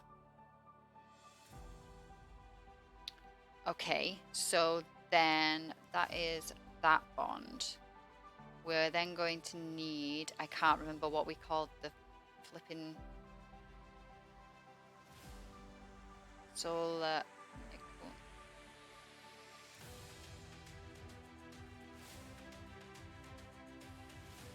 Yes, that would work as well. She is famed not only for her abilities, but also for her. Oh my god, I cannot spell today.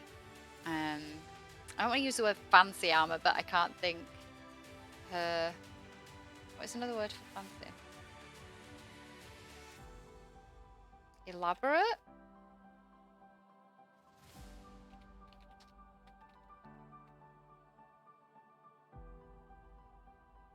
Decorative. That's better. Decorative. Eccentric. Yes, let's go with that. Like that. Eccentric armor. And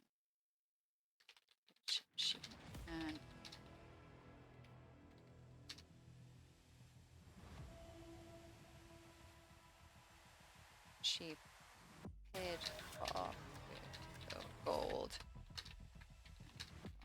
and many successful hunts. Like it.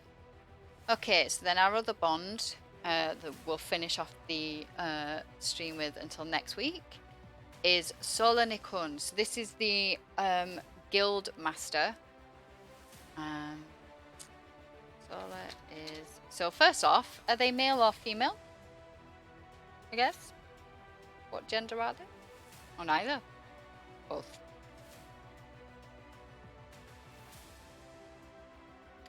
Sola is the leader.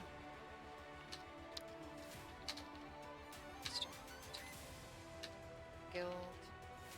Female? Okay. Sola. I'm trying to think if it sounds like a... And how...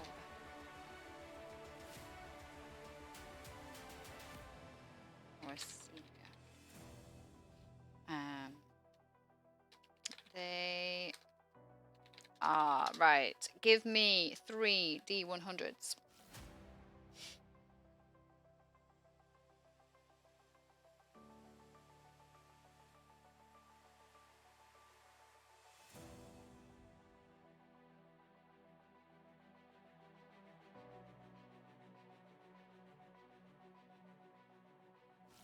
Seven, 9. They are oppressed. 59. Driven. That works. 47. Remorseful. Okay. Well, driven they are driven to succeed. And to help the Ironlands become a much more secure place.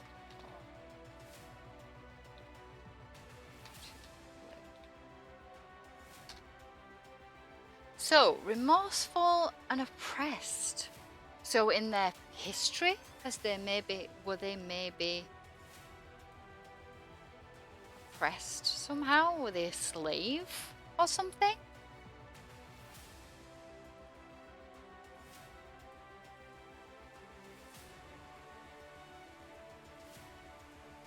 I'm thinking maybe... I kind of like the idea that possibly the person that founded this guild maybe is so driven to help the lands be more secure because they know what it's like to be scared. They know what it's like because they were a slave or they were held captive for a while.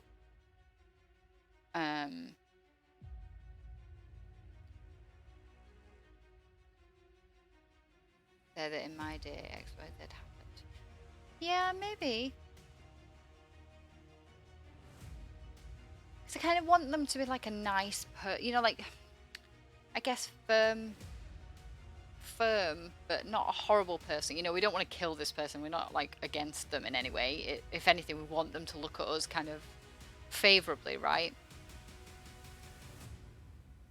I'm kind of I'm gonna say Sola is mysterious about their past, though hints at possible slavery are to be noted. What was the other one? Remorseful. Yeah, give me another 3? Before I'm gonna have him remorseful because, or her remorseful because Arya went missing, Sola and her had a huge disagreement, right? They had a fight because she'd taken me and it backfired, it went wrong, and harsh words were exchanged.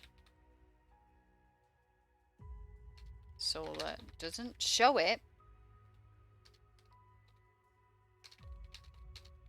but is okie dokie, is very remorseful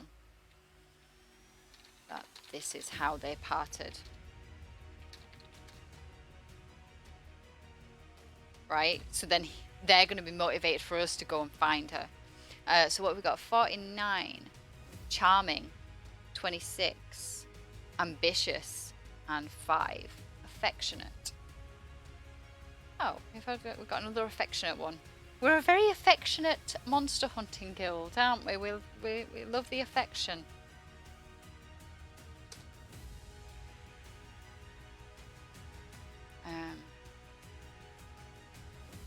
So other members of the guild. Yeah, reroll the 5, I think. Solar.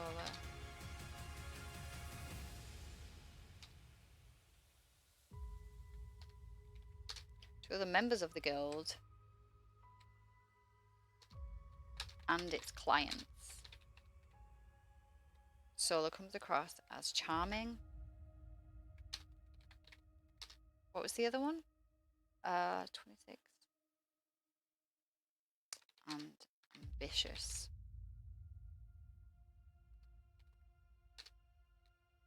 70. Relaxed. Utterly confident. And oh my god, I cannot spell today. Utterly confident in the guild's ability to tame the Ironlands.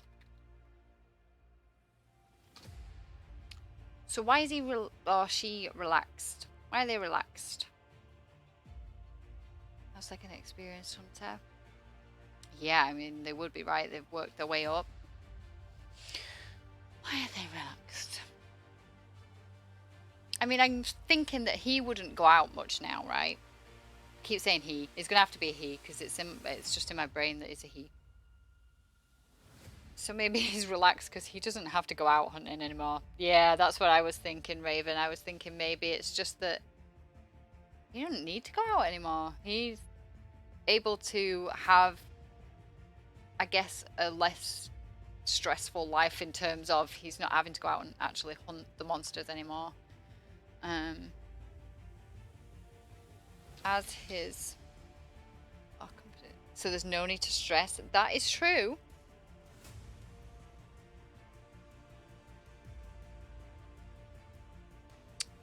Or kind of both, I guess, you know? He's so confident in not only his own skill, but the skill of the guild, that it is very rare that you would see Sola get kind of stressed out in any way, because he has got such confidence that they are going to solve it, that he can solve it, that he can tame these lands, that nothing really stresses him that much. He may have like outbursts of rage, but then they're gone, right?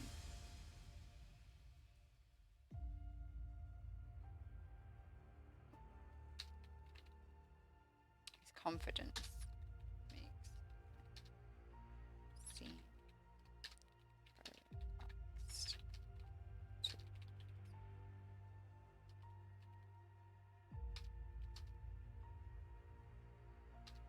Supreme confidence in his own abilities and that of the hunters he has recruited. I like that, right? That works. Awesome. So we've actually got loads done this time, I think. I think our other bond is going to probably be to a place. So probably where we are based, whichever circle that's going to be, and we will cover that next time, I think. But I'm kind of loving this right now. I'm loving that we've got goals. Still can't get over this name. That it was a name that I knew. Character looks kind of how we would want them built. I think we have our vows. So our friend, our sister, our mentor has gone missing. She's gone on a hunt. She is missing now. And we are going to go and find her. That is our main quest. That is what we are wanting. And we also want to redeem ourselves in the eyes of our guild leader, Sola, who basically, because we messed up on the last hunt that we went on, because we kind of didn't plan accordingly, he is not happy with us, right? Because he has utter confidence normally, and we've made him look a little bit silly because we failed. He is angry with us, and we want to redeem ourselves in his eyes, and that is another one of our quests. I am very happy with this. I think it looks pretty cool. So that is going to be the end of the stream. I will be back. I won't be back next Wednesday. I may do an earlier stream on Tuesday prior to Sleuth stream. Not Sleuth stream. Sleuth doesn't stream on Tuesdays. No, he does not. Prior to a D&D session that I have. Just to get this kind of rounded off. And then the week after, we will actually start playing, hopefully, because we'll have built our world and we'll be off. So yeah, that's pretty cool. I'm really happy with that. Thank you very much for everybody that was here and was chatting and things. I cannot tell you how much I appreciate it. Thank you for the follow, Oracle. That's awesome. And yeah, I will catch you again next week. If in the meantime, if you're interested in more than D&D, more than just D&D, you can catch me over on Inspector Sleuth's channel, which I'll just do a shout out now. Well, I would if my hello friend, would you like to work? You can catch me over there. When will that be? Tomorrow, and we will in fact be playing Dead by Daylight. So you can come and say hi there. And you can see me playing games and screaming and yelling and all those things. But thank you very much, guys, and I will catch you next time. Let me stop this music because otherwise it's going to override my ending music. Bye.